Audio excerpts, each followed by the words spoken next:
Imagine waking up one morning and seeing all the trees outside your window looking the same, all green and swaying. But the world has stopped breathing. Your next breath is the world's last.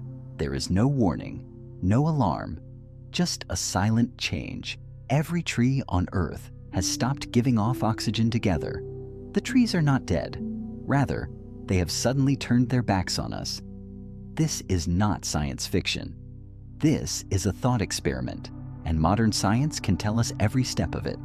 The question is, what are your chances of survival if this silent catastrophe begins? Step 1. The decline in oxygen and the human body's first response. No one notices for the first hour. The oxygen level in the air drops from 21% to 20.5%. Just a little fatigue, which we dismiss as fatigue. By the third hour, the level drops below 20%.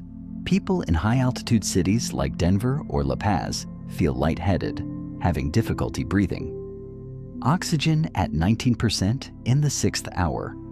Hospital emergency departments are flooded with sudden shortness of breath. Doctors can't find a reason. Oxygen at 17% in the 12th hour. With such low oxygen, the human brain begins to work desperately for oxygen. Confusion, fainting, cyanosis, lips and fingertips turn blue. After 24 hours, oxygen levels reach around 15%. If someone doesn't get an oxygen cylinder or compressed air at this point, death is certain. And the trees? They are green, unwavering. The color of chlorophyll in their leaves is as bright as ever. Only one thing is off: the release of oxygen for us. This silence is like a punishment for breaking an unwritten contract. Step 2. Science explains. Why did the trees stop, and why could they stop? Trees never existed to give us oxygen. In the process of photosynthesis, they use sunlight, water, and carbon dioxide to make their own food. Oxygen is released as a byproduct. But what if some unknown cause, a genetic mutation, a virus, or some technological intervention, changes the chloroplast membrane?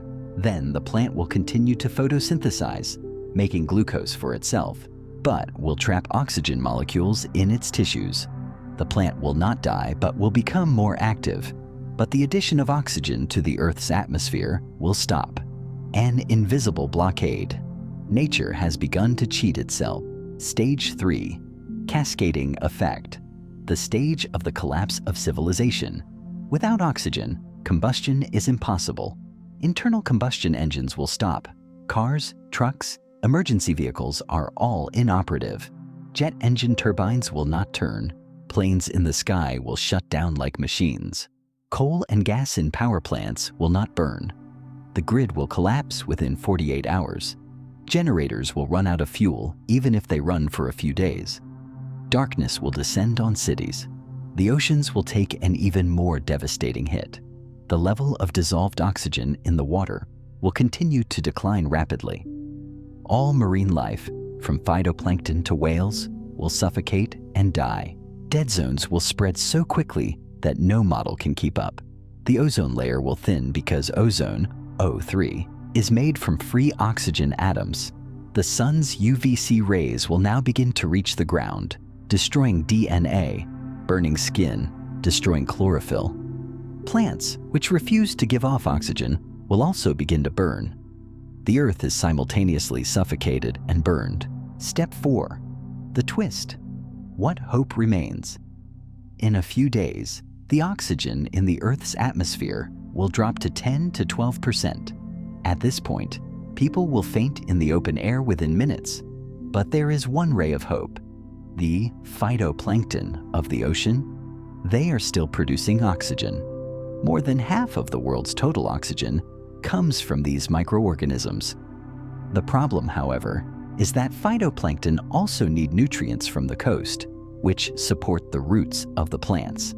When the plants die, the soil will shift into the ocean, and the layer of pollution and dust will block the sunlight.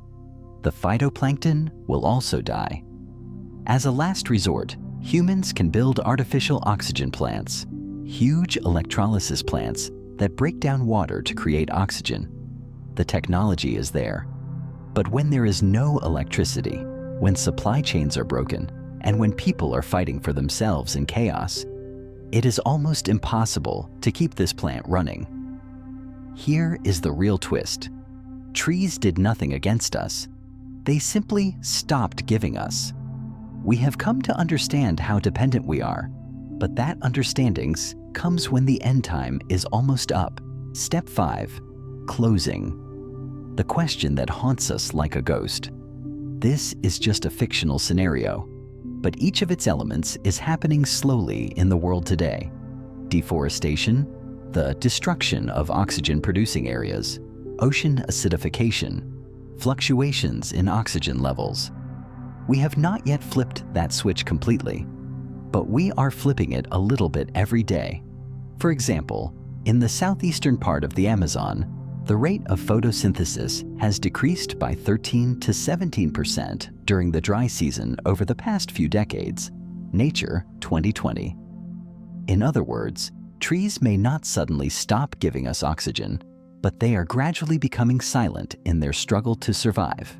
So the real question may not be, what if trees stop giving off oxygen? The question should be, when trees are still giving off oxygen, why do we act as if we never depended on them? After this video ends, remember, your next breath is the result of an invisible, silent agreement, and the time to break that agreement may not be far away. If one day all the trees stop giving off oxygen, that day will be the beginning of the last chapter of humanity. After millions of years, nature may turn green again, but there will be no room for us there. Subscribe and like our channel to know all such amazing facts. Thank you very much for watching the full video. Also, share your opinion by commenting.